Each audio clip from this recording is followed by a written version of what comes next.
Mon bien-aimé est blanc et vermeil, il porte l'étendard entre 10 000, tout ce qui est en lui est aimable. Cantique des Cantiques 5, 10, 16. Elles lui ont demandé, qu'est ton bien-aimé plus qu'un autre? Étrange question qui émeut tout son être. Mais comment dépeindre celui qui est l'image du Dieu invisible? Colossiens 1, 13, 15.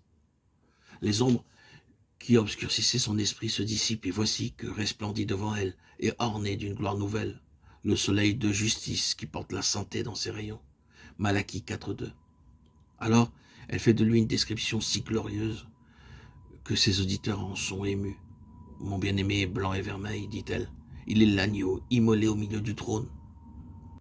L'agneau est à la fois le nom nuptial et le nom du sacrifice. Ses couleurs sont le blanc et le rouge. Le mot hébreu blanc signifie exactement illuminé par le soleil. Son vêtement est rouge, rouge du sang répandu, car il demeure l'agneau immolé. Matthieu 17.2, Ésaïe 62, 1-2.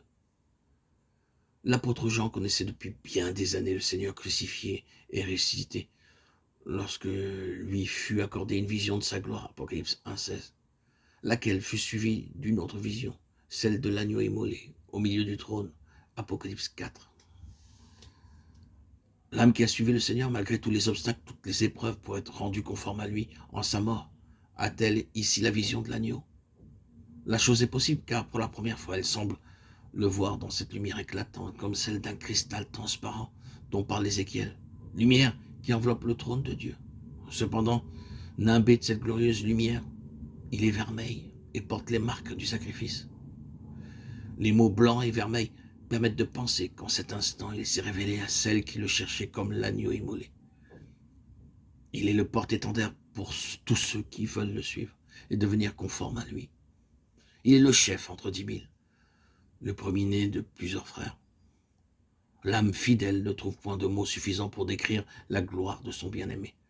Cependant, il lui faut recourir aux mots humains pour dépeindre la glorieuse beauté du Seigneur. En lui habite toute la plénitude de Dieu, le Père, sa tête est de l'or pur. Elle le voit dans son ascension à l'aube de la vie. Et cependant, il est aussi comme le Père d'éternité. Psaume 110.3, Ésaïe 9.5. Le même hier, aujourd'hui, éternellement. Chez lui, aucun indice de changement, de déclin. Ses boucles sont noires comme le corbeau. Il est l'agneau, et il a 7 yeux qui sont les 7 esprits de Dieu envoyés par toute la terre. Apocalypse 5, 6. En lui se trouve la perfection de vision et de puissance de Dieu, le Saint-Esprit. Aussi ses yeux sont comparés à des colombes au bord des ruisseaux. C'est par lui que les prières des saints montent jusqu'à Dieu, à cause de lui seul que le Père les accepte comme un agréable encens d'aromates précieux. Aussi, ses joues sont comme un parterre de plantes aromatiques, de fleurs parfumées. Ses paroles sont esprit et vie, elles sont pures aussi. Ses lèvres sont des lys, elles distillent la myrrhe la plus pure. Les mains sont un symbole de puissance dans l'action de vaillance. La main droite du Seigneur agit vaillamment aussi pour ses faibles enfants. Ses mains sont comme l'or, divine et d'une suprême habileté.